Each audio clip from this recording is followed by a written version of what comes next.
सुप्रभात। आज मैं शालिनी आपके समक्ष विभिन्न माध्यमों के लिए लेखन अध्याय को लेकर उपस्थित हुई हूँ। इस अध्याय में मैं आपके समक्ष अति महत्वपूर्ण प्रश्नों को लेकर उपस्थित हुई हूँ।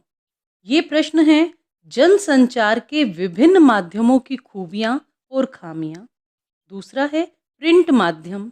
तीसरा रेडियो। चौथा रेडियो के लिए समाचार लेखन और उसकी बुनियादी बातें। पांचवा टीवी खबरों के विभिन्न चरण।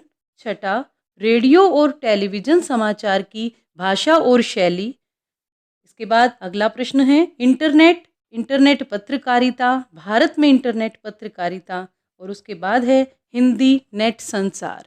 परीक्षाओं की दृष्टि से यह अध्याय काफ़ी महत्वपूर्ण है। तो आइए सबसे पहले मैं बात करती हूँ विभिन्न माध्यमों की खूबियाँ और खामियाँ। विभिन्न माध्यमों की खूबियाँ और खामियाँ बताने से पहले मैं विभिन्न माध्यमों में समाचार लेखन कैसे किया जाए यह बता रही हूँ। विभिन्न माध्यमों में समाचार लेखन। विभिन्न जनसंचार माध्यमों के लिए लेखन के अलग अलग तरीके हैं। अखबार, पत्र पत्रिकाओं में लिखने की अलग शैली है, जबकि रेडियो और टेलीविज़न के लिए लिखना एक अलग कला है। माध्यम अलग है तो उसकी ज़रूरतें भी अलग हैं। प्रमुख जनसंचार के माध्यम में टीवी, प्रिंट माध्यम, रेडियो और इंटरनेट है। उम्मीद है आप अखबार नियमित रूप से पढ़ते होंगे। इसके अलावा मनोरंजन या समाचार जानने के लिए टीवी भी देखते होंगे और रेडियो भी सुनते होंगे। संभव है आप कभी कभार इंटरनेट पर भी कुछ समाचार पढ़ते, सुनते और देखते होंगे। क्या कभी आपने गौर किया है कि जनसंचार के इन सभी प्रमुख माध्यमों में समाचारों के लेखन और प्रस्तुति में क्या अंतर है? तो सबसे पहले अब हम प्रस्तुति की ही बात करते हैं। सभी माध्यमों में समाचार लिखने की शैली, भाषा और प्रस्तुति में अंतर होता है। अखबार पढ़ने के लिए होता है, रेडियो सुनने के लिए, टीवी देखने व सुनने के लिए, इंटरनेट पढ़ने, देखने व सुनने के लिए होता है। इसलिए सभी माध्यमों के लेखन की बारीकियां समझना जरूरी है। जनसंचार के विभिन्न माध्यमों के बीच फर्क को समझने के लिए सभी माध्यमों के लेखन की बारीकियों को समझना जरूरी है। दूसरा, हर माध्यम की अपनी कुछ खूबियां हैं तो कुछ खामियां हैं। खबर लिखने के समय हमें इनका पूरा ध्यान रखना पड़ता है और इन माध्यमों की ज़रूरत को समझना पड़ता है। तो अब हम बात करते हैं जनसंचार के विभिन्न माध्यमों की खूबियां और खामियां। सबसे पहले इसमें है, आपको कौन सा माध्यम सबसे अधिक पसंद है और क्यों?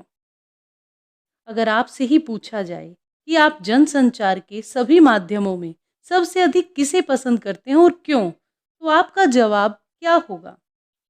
इस सवाल का कोई एक निश्चित जवाब नहीं हो सकता, क्योंकि अगर आपको टेलीविज़न ज़्यादा पसंद है तो आपके किसी दोस्त को रेडियो पर समाचार सुनना पसंद होगा और किसी दूसरे मित्र को इंटरनेट देखना, सुनना, पढ़ना पसंद होगा या इंटरनेट पर चैटिंग करना पसंद होगा और किसी अन्य को अखबार और पत्रिकाओं के साथ समय गुजारना अच्छा लगता होगा।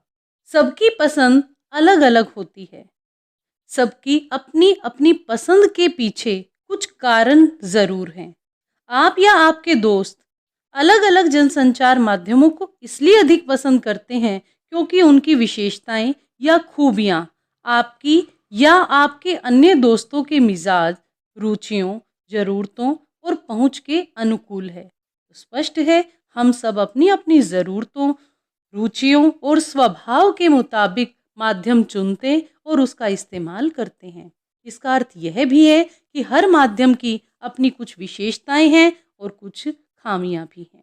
इसके बाद है, कोई भी माध्यम दूसरे से बेहतर या कमतर नहीं है। जनसंचार माध्यमों में आपस में कोई भी एक दूसरे का प्रतिद्वंद्वी नहीं है, बल्कि ये एक दूसरे के सहयोगी हैं। लेकिन इसका यह अर्थ बिल्कुल भी नहीं है कि जनसंचार का कोई एक माध्यम सबसे अच्छा है या दूसरा बहुत ही कम है या कोई एक दूसरे से कमतर है। सबकी अपनी कुछ खामियां और कुछ खूबियां हैं, लेकिन जनसंचार के विभिन्न माध्यमों की असली शक्ति उनके परस्पर पूरक होने में है। जनसंचार के विभिन्न माध्यमों के बीच फर्क चाहे जितना भी हो, लेकिन वे आपस में एक दूसरे के प्रतिद्वंद्वी नहीं बल्कि एक दूसरे के पूरक और सहयोगी हैं। हर माध्यम से उपभोक्ता को अलग तरह की संतुष्टि मिलती है। अब इसके अंदर हम बात करते हैं, हर माध्यम से उपभोक्ता को अलग तरह की संतुष्टि कैसे मिलती है। अखबार में समाचार पढ़ने और रुक कर उस पर सोचने में एक अलग तरह की संतुष्टि मिलती है, जबकि टीवी पर घटनाओं की तस्वीरें देखकर उसकी जीवंतता का एहसास होता है, क्योंकि एक तस्वीर उतना स्पष्ट कर देती है जितना कि हम 2000 शब्द बोलकर भी बात को स्पष्ट नहीं कर पाते। इसी तरह का रोमांच अखबार या इंटरनेट पर नहीं हो सकता।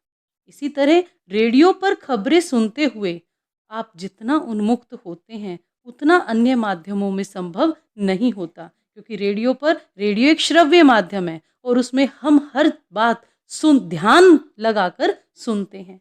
उधर इंटरनेट अंतरक्रियात्मकता का मतलब है इंटर एक्टिविटी और सूचनाओं के विशाल भंडार का अद्भुत माध्यम है। इंटरनेट सूचनाओं के विशाल भंडार का अद्भुत माध्यम है। बस एक बटन दबाइए और सूचनाओं के अथाह सागर में पहुंच जाए। तो हर माध्यम से उपभोक्ता को अलग तरह की ही संतुष्टि मिलती है। सभी माध्यमों की दैनिक जीवन में उपयोगिता है।